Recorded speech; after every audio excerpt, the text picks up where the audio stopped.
Hello and welcome back to another Fear the Walking Dead review, and today I will be reviewing Fear the Walking Dead Season 8 Episode 5, and this is the episode about Grace and trying to get her the cure that she needs from the bite that she received in Episode 4. But before we get any further into this, there will be heavy spoilers. I don't know how to talk about this episode without spoiler talk, so if you don't want any spoilers, leave now. This is your little warning.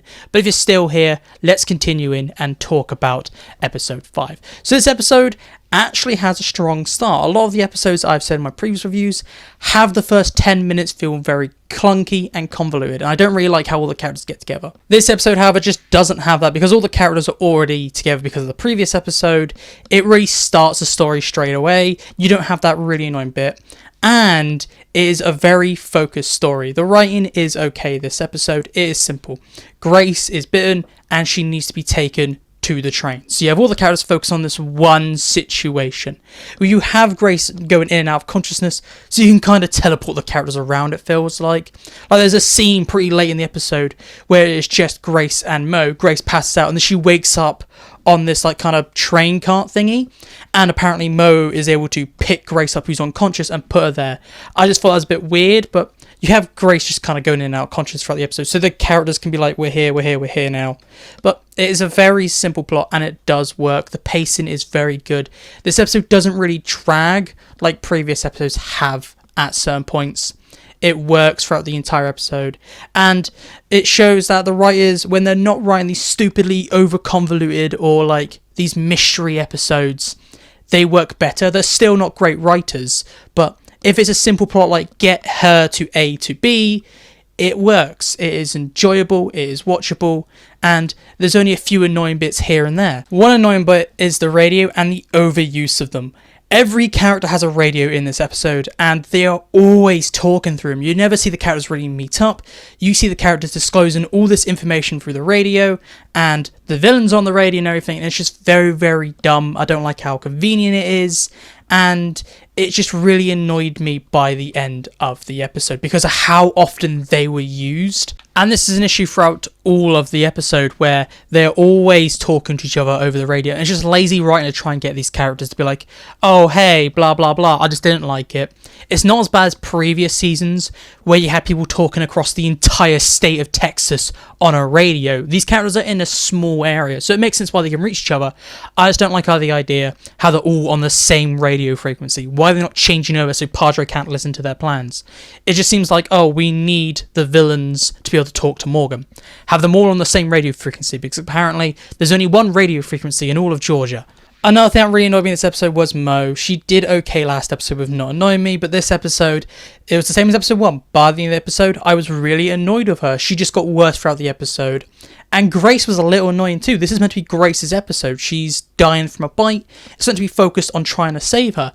She annoyed me too with her passing in and out of consciousness and her being like, Morgan, we need to go here, and then not explaining why. Like, if you tell someone to go there, they're going to be like, why are we going there? And then she's like, nah, can't you bother to tell you for a bit? I didn't like that. Grace annoyed me a bit, but we can forgive her a little because she was dying and a bit delusional. But Mo, about halfway, she just started to grind my gears. I didn't like Mo. She was really pushing to saving Grace when they're like, yeah, I don't think we can actually save her. And then everyone's like, yeah, let's go give her a nice little happy moment at the end. Mo's like, nah, we'll do this. I'll teleport you over here. And she was annoying, and by the end of the episode I was annoyed, like really, really like annoyed at Mo by the way she reacts and the way she's like, screw it, let's head back to Padre, let's go do this because I'm emotional. I just thought it was really, really annoying. And there's an emotional part in this episode and Mo was just like a little rock, and you're like, okay, they could have done a better casting. I feel like Mo was terribly miscast. I don't know why they got a 12-year-old to play an 8-year-old. Come on, just maybe say Mo was 12 instead of saying 8. It's just the whole other thing. Mo was terribly miscast, and this episode is a prime example why. Just before I talk about the next bit, I want to talk about a little second spoiler warning because I want to talk about the big reveals and the ending of this episode. And the big reveal, 3, 2, 1, if you're still here, you made it past the second spoiler warning. We find out that June's treatment isn't actually 100% and Finch is sick again, and this was a big reveal. I'm like, bruh, okay, so is there not going to be the radiation first bite second theory that I made? Is this a completely different thing? And I definitely don't think they're going to kill off Finch. I think they will save him. So maybe this would be a case of you have to be constantly dosed with radiation, like at little doses every week or so. And the infection is like cancer. You don't just go into the hospital and get chemotherapy once. You need it every once in a while just to have this treatment work. So I really, really hope they go down this path and continue with this cure storyline, because if they drop it now, it will really annoy me, and it would be yet another wasted potential that Fear has done, because they have had so many ideas that are really, really cool and really, really great, like this cure story and like the nukes in the previous seasons. I really, really hope that they continue with this plot and just don't waste it and drop it suddenly. While talking about Finch and the cure plot, it is very coincidental that he gets sick at that exact moment in this episode, and that Dwight and Sherry stupidly decide to head in the opposite direction to Mo, Grace and Morgan, who are heading towards the train car at the time. They're like, hey, we're going to head to where Grace said on the map ages ago and just wait there for June. And it leads to the dilemma of June having to choose between Finch and Grace. Everyone chooses to go to Finch, so she goes to Finch, and it's just a way to get Grace alone without the treatment of June. And I just thought it was very stupid, very coincidental. And if Dwight and Sherry actually cared about their child, would it make sense for them to head towards the train car where the treatment is, instead of being like, oh, he's dying from the bite, the infection's back? Let's head out in the middle of nowhere and just wait for June to get there, where she'll be limited to how much she can save our son, because she needs the equipment in the cart to treat our son to save his life. I just thought that was very, very dumb, and it's just a stupid way to get rid of June out of this episode. Get with Dwight and Sherry and just have them sitting there waiting for their son to die. I just really didn't like it. And this episode starts off good with its writing. It's a very simple episode. The pacing's good, but it's just the thing this episode has, where it's just one coincidence too many, and it just goes and goes and goes. And if you just turn off your brain and just watch it, it's an enjoyable, fun, stupid episode. You're like, oh, emotional moment, yeah. Ooh, cool fights, little things. Ooh, someone's about to die, stuff like that.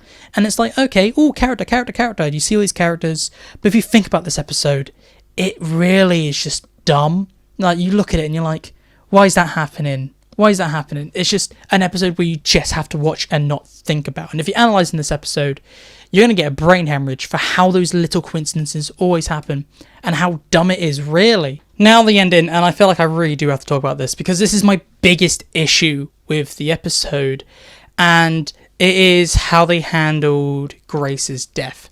It was emotional, it kind of worked. However, what bugs me is that Morgan wasn't there. Halfway through the episode, they write out Morgan for no reason, so that Morgan's like, okay, Mo, you take Grace to this house, which you've only been to once, and I'll meet you there. Mo's like, nah, I'll go take her to the train station. And Morgan runs off for some reason to try and buy them time for Padre. I thought that was a bit dumb. And we don't see Morgan to the end when he has his final conversation with Grace over said walkie-talkie, which really, really annoyed me. And he doesn't make it back before she turns. It really ruins the emotional moment for these characters to have their final moments together over a walkie-talkie when Morgan's leaning against a tree. And I really hated that, and I felt like it did ruin the emotional impact of Grace's death.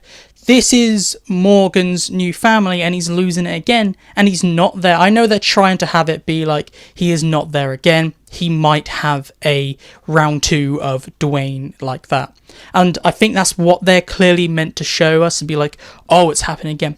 But no, you should have had Morgan there for Grace's final moments. It would have made it way more impactful, way more emotional than having Mo just standing there being like, oh, bye, mum, with no emotion, like a bit of tears, but it wasn't really crying. They obviously put a bit of water in her eye. I'd also mention it's completely bull how long Mo survived against Walker Grace. She's a fresh turned Walker and Mo's an 8-year-old.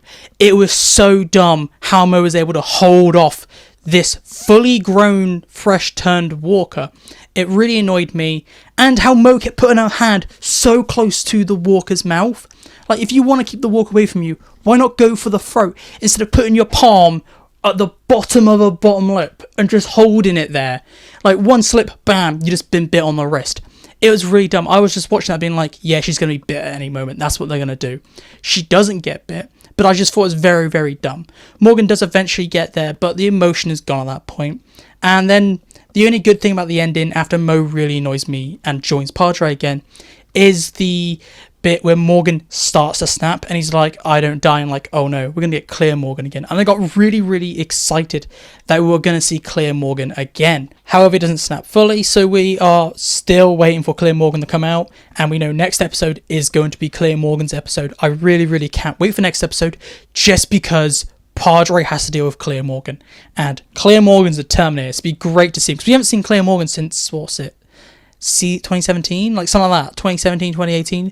So it's been years since we've seen Terminator Morgan. So I'm really excited for next episode for just that, not because of the Padre story, just to see Morgan go Terminator mode. Now let's move on to my 1 sentence / 1 word overall review, and I have to say this is a dumb episode. It's a 5 out of 10. It is better than episode 1 in parts, but at parts it's also worse.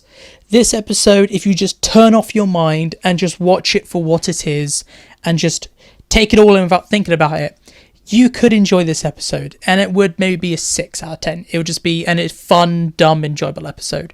But the more you think about this episode, as you've seen in this review, I start off quite positive because the episode does start off quite positive, but as you go through it, those little things hit you, and it just gets worse as the more you think about it. And the longer the episode goes on for, the worse it gets. But please tell me down below, what do you think about this episode? Did you like it? Did you hate it? And did you think they did Grace's death justice? Or you like me and just was like, nah, that was definitely a terrible death. I am happy we are getting deaths this season, because The Walking Dead final season didn't give us any until the final episode, so it's good we are getting deaths. But please tell me down below what your thoughts and opinions, and this is it for me today, so make sure to like and subscribe to keep up to date with all reviews for the Fear the Walking Dead and all Walking Dead universe content. So goodbye, peace out, and I'll talk to you in my next video.